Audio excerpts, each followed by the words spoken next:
Assalamualaikum warahmatullahi wabarakatuh.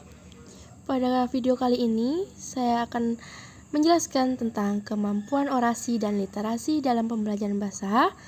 Yang kedua, kemampuan berbahasa, dan yang ketiga, kemampuan menyimak.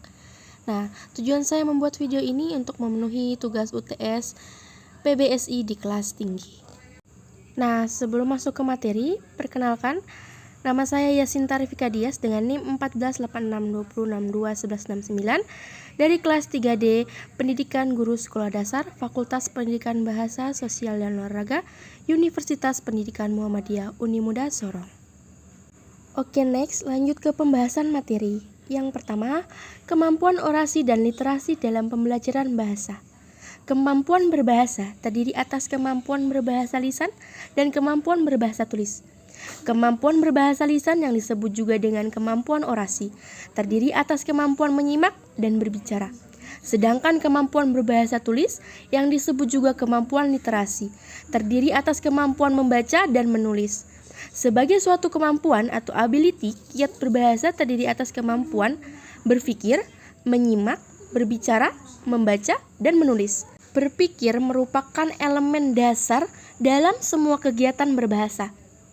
Berpikir memiliki posisi yang sangat penting sebagai strategi dalam proses berbahasa, baik reseptif maupun ekspresif, yang pada prosesnya diperlukan unit dasar kognisi serta mekanismenya.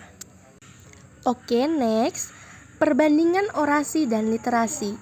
Literasi menuntut ketaatan aturan kebahasaan, dipercaya untuk mencerminkan pengetahuan, ketepatan pribadi, kepercayaan, dan sikap, bertujuan untuk mempertahankan yang lebih tradisional dan menghindari mode yang tidak formal.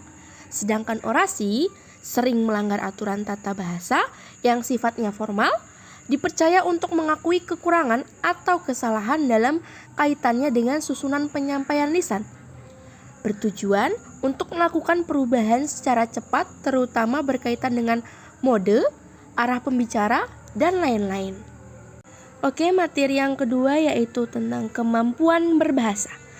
Aspek-aspek kemampuan berbahasa. Kemampuan berbahasa dapat dibedakan menjadi dua macam. Yang pertama, penguasaan reseptif, yaitu kemampuan memahami pembicaraan atau tulisan orang lain. Yang kedua, kemampuan produktif, yang dimana kemampuan untuk berbahasa, berbicara, atau mengarang. Oke, next, unsur-unsur bahasa. Bahasa terdiri dari dua unsur, yaitu perbendaharaan kata dan tata bahasa. Yang pertama, perbendaharaan kata. Kita harus menguasai sebagian pembendaharaan kata bahasa itu. Kaidah yang mengatur penggunaan kata-kata itu menguasai sebagian dari pembendaharaan kata, berarti memahami kata-kata dalam berkomunikasi. Yang kedua, tata bahasa. Menggunakan atau mengurai sebuah kalimat yang baik dan dapat dimengerti oleh orang. Oke, materi pembahasan yang ketiga, kemampuan menyimak. Pengertian menyimak.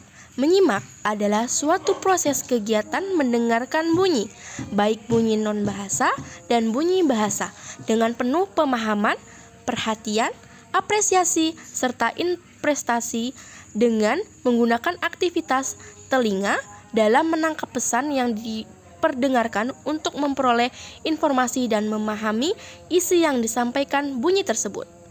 Nah, adapun tujuan menyimak. Yang pertama, untuk dapat memperoleh pengetahuan dari bahan ujaran pembicara. Dengan perkataan lain, menyimak untuk belajar. Yang kedua, untuk menikmati terhadap suatu materi ujaran terutama dalam bidang seni. Dengan perkataan lain, menyimak untuk menikmati keindahan audisi. Yang ketiga, untuk menilai bahan dimakan atau baik buruk, indah jelek, tepat, asal-asalan, logis tak logis, dan sebagainya. Dengan perkataan lain, menyimak untuk mengevaluasi.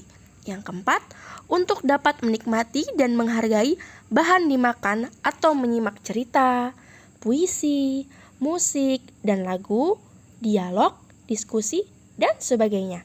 Yang kelima, untuk dapat mengomunikasikan gagasan-gagasan, ide-ide, perasaan-perasaan kepada orang lain dengan lancar dan tepat. Demikianlah materi yang dapat saya sampaikan, kurang dan lebihnya mohon dimaafkan.